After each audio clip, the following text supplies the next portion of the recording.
ආශිර්වාදමත් දවසක් සියලු දෙනාටම ජේසු පිටයි. ඒ වගේම විශේෂයෙන් මම කලින් ඔබට දැනුවත් කරලා තිබුණා මේ සිහින සම්බන්ධව අපි කතා කරන්නට යනවායි කියලා. එමනම් අද ඒ සම්බන්ධව අපි බලමු.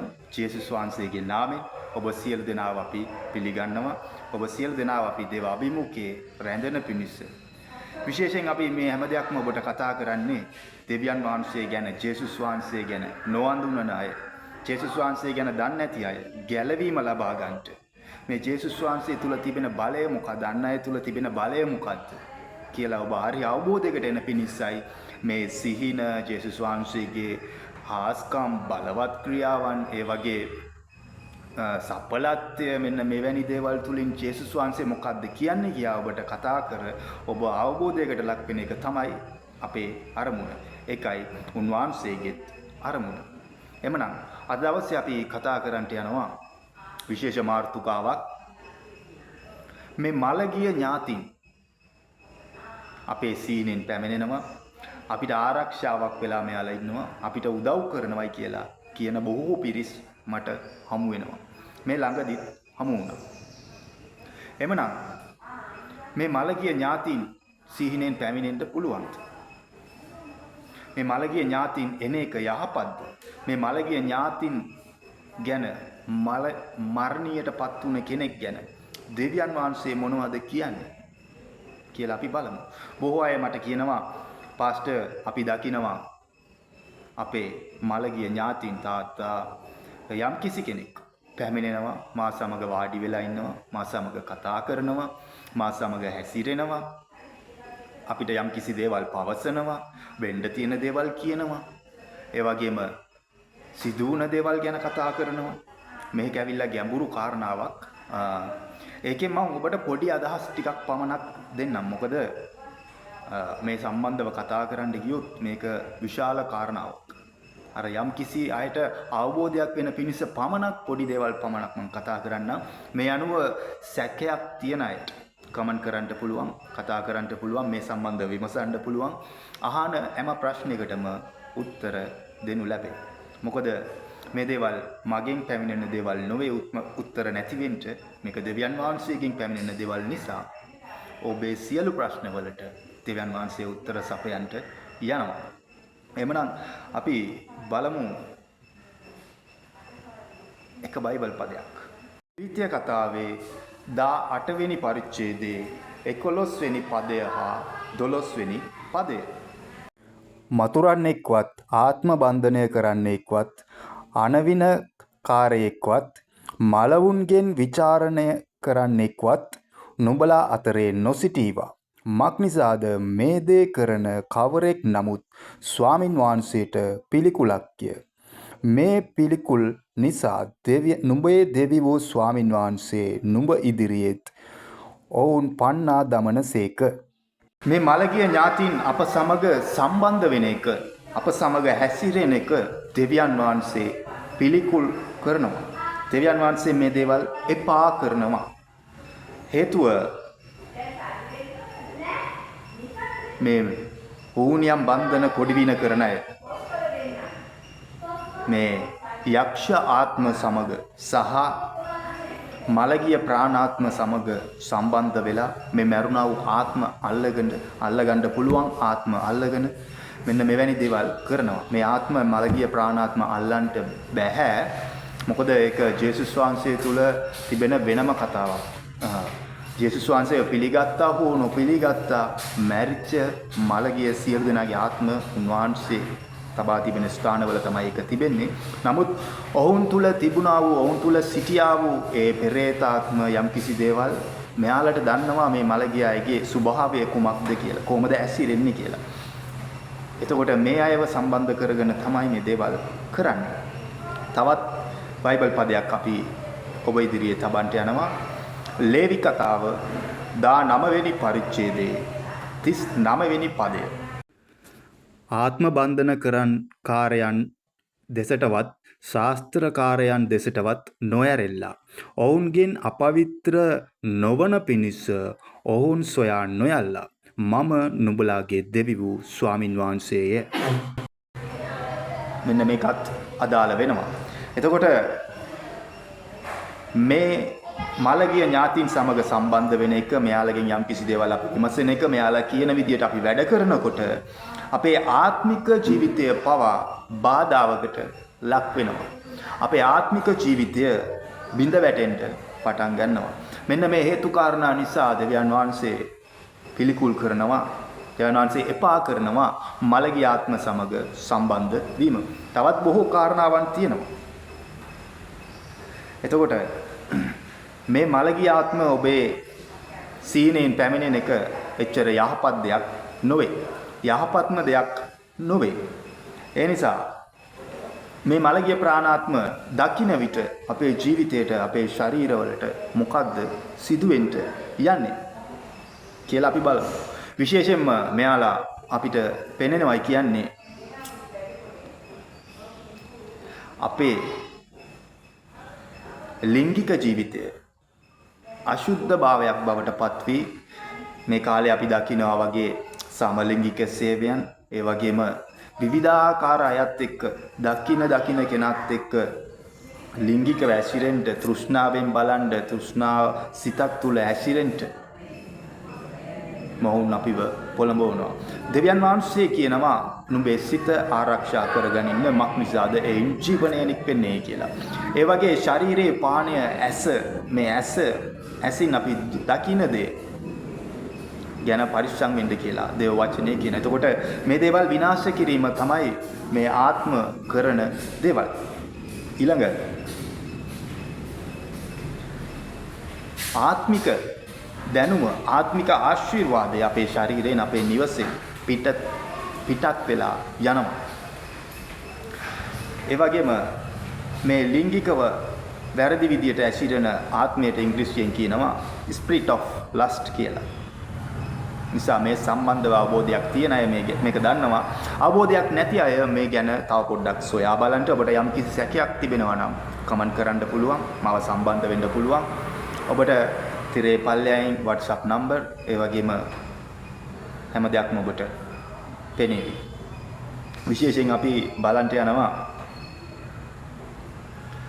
මේ මැරිච් ආත්ම සම්බන්ධ වෙන මොහොතේදී මෙයාලා වැරදි මාර්ගයකින් අපව ගමන් කරනවා. අපේ මාර්ගය වෙනස් කරනවා. දේව අනුභවයෙන් දේව මඟ පෙන්වීම තුලින් යන්න තිබෙන අපේ ජීවිතයේ මාර්ගය මෙයාලා වෙනත් මාර්ගයකින් රැගෙන යනවා. මට බොහෝ අය අමු වෙලා තිබෙනවා මේ අපේ ඥාතින් කතා කරන්නේ මේමයි පාස්ටර් ඉගෙන ගන්න උදව් කරනවා හැම දෙයක්ම කියලා දෙනවා මේ ගෙදරට යන්න එපයි කියන හැම දෙයක්ම කියනවා ඇයිත් කාත් එක්කවත් සම්බන්ධ වෙන්න දෙන්නේ නැහැ. තනියමයි සිටින්නේ තනියමයි කල්පනා කරන්නේ. ඒ වගේම මට අමු වෙලා තිබෙනවා සියදි විනාශා ගන්නට ගිය අය දේව කරුණාවෙන් අද දවසේ අය පාන පිටින් ඉන්නවා. මොකද දෙවියන් වහන්සේ එයාලා දෙවියන් වහන්සේට ඒගේ ජීවිතය බාර කරන මොහොතේ දෙවියන් වහන්සේලා ආශිර්වාද කරන්ට යනවා. ඒ වගේම අපේ ශාරීරිකව අපිට යම්කිසි බෙලහීනයක් මොන් ඇති කරනවා. ලෙඩ රෝග ඇති කරනවා. මානසික පීඩන ඇති කරනවා. තනිකම ගෙන දෙනවා. ඒ නිසා මේ මළගිය ප්‍රාණාත්ම ඔබේ කවුරු නැති වුණත් මේ ලෝකයෙන් එයාලා ගියාට පස්සේ එයාලා නැවත සම්බන්ධ වෙන්න බැහැ සම්බන්ධ කරගන්න හිතන්නත් එපා. ඒක ඔබේ කිතුණු ජීවිතය බාධා කරනවා. කිතුණු කෙනෙක් හෝ කිතුණු නොවන අය කවුරු නමුත් තමා මැරිච්ච අයව මළගිය අයව සම්බන්ධ කරගන්න හදන්න එපා. ඒක ඔබේ ජීවිතයටම ඔබ කරගන්න හානියක්.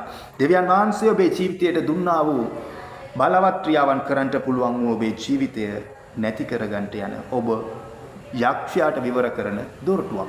ඒ නිසා ප්‍රවේශ සම්බන්ධ මේ දේවල් බොහෝ දුරට සිද්ධ වෙන්නේ මේම හේතු කාරණා තිබෙන්නේ තමාගේ මළගිය ආත්ම ගැන සිහි කරන නිසා ඒ වගේම යම්කිසි ඌනියම් බන්ධන ක්‍රියාත්මක වෙන නිසා විශේෂයෙන්ම මේ පිළිම සමග ඇති කරගත්තා වූ ගිවිසුම් නිසා දෙවියන් වහන්සේගෙන් පිටතට ගිහින් මේ පිළිම සමග ඇති කරගත්තා වූ ගිවිසුම් නිසා ඔබට මේම සිදු වෙනවා. එමයි දේව වචනේ කියන්නේ ඔබට සොයා බලන්න පුළුවන්.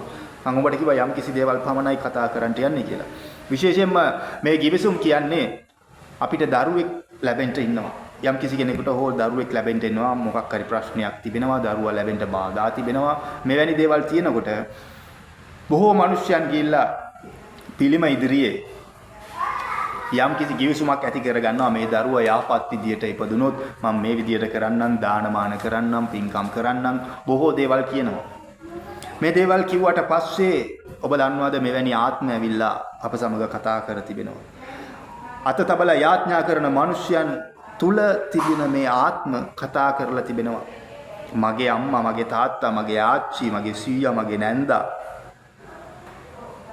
මේ දරුවෝ ලැබෙන්න ඉන්නකොට මගේ ස්ථානයට ඇවිල්ලා මෙවැනි විදියට බාරහාර කරන්නම් කිව්වා. මේ දරුවව මට බාර දුන්නා. මට අයිතිවාසිකමක් තියෙනවා. එම නිසා මම මේ ශරීරයට මෙම ගර්භාෂයට ඇතුල් වෙලා මේ දරුවා ඉපදෙනකොටම මේ දරුවා සමග ආවයි කියා බොහෝ දේවල් මට ඇසී තිබෙනවා. ඒ වගේම මම අත්විඳලා තියෙනවා. ඉන්පසු ජේසුස් වහන්සේගේ නාමයෙන් තරවටු කරලා මොහුන්ව යවන මොහොතේදී මොහුන් පිටත්ව යනවා. එහෙම පිටත්ව යන්ටත් ඔබ දෙවියන් වහන්සේව විශ්වාස කර දෙවියන් වහන්සේ තුල ගැලවීම ලැබලා දෙවියන් වහන්සේ තුල දෙවියන් වහන්සේට තමාගේ හදවත අවංකව විවෘත කරන්න ඕනේ. මේ හැම දෙයක්ම මම වීඩියෝ එක පටන් ගන්න මොහොතේදී පැවසුවාසේ ඔබ ගැලවීම ලබන්ටයි ජේසුස් වහන්සේව පිළිගන්ටයි ජේසුස් වහන්සේ තුල බලවත් ලෙස සිට ගන්නටයි මේ අවසාන කාලේ බොහෝ විනාශ වෙන ආත්ම ප්‍රෝඩාවන් වල රැවටිලා තියෙන ආත්ම සත්‍යතාවය දැනගන්න පිණිසයි මේ දේවල් අපි පවසන්නේ.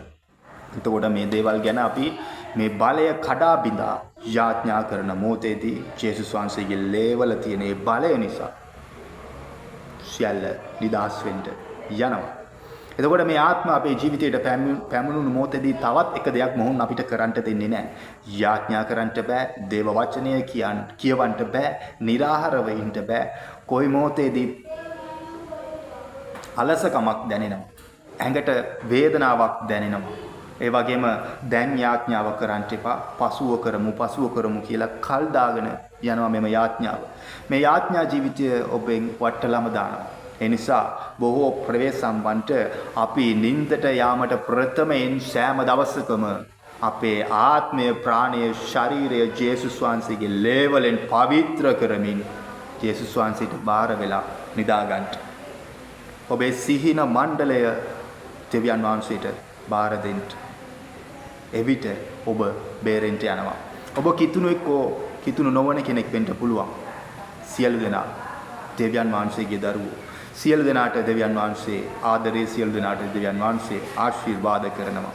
එමනම් අද දවසේ මේ වීඩියෝ එක බලන ඔබ සියලු දෙනා උදෙසා මෙවැනි පීඩාවන්, මෙවැනි ප්‍රශ්න තියෙන අය උදෙසා කෙටි යාඥාවක් මම කරන්ට යනවා. ඔබ මේ ස්ක්‍රීන් එක දිහා ඔබේ අත් දිගු කරගන්නට, ඇස් වසා ගන්නට දෙවියන් වහන්සේ අද දවසේ ඔබව ස්පර්ශ කරන්ට යනවා. මෙවැනි පීඩාවන් තුල ඔබ සිටිනවා නම් ඔබ අද දවසේ නිදහස් වෙන්න යනවා.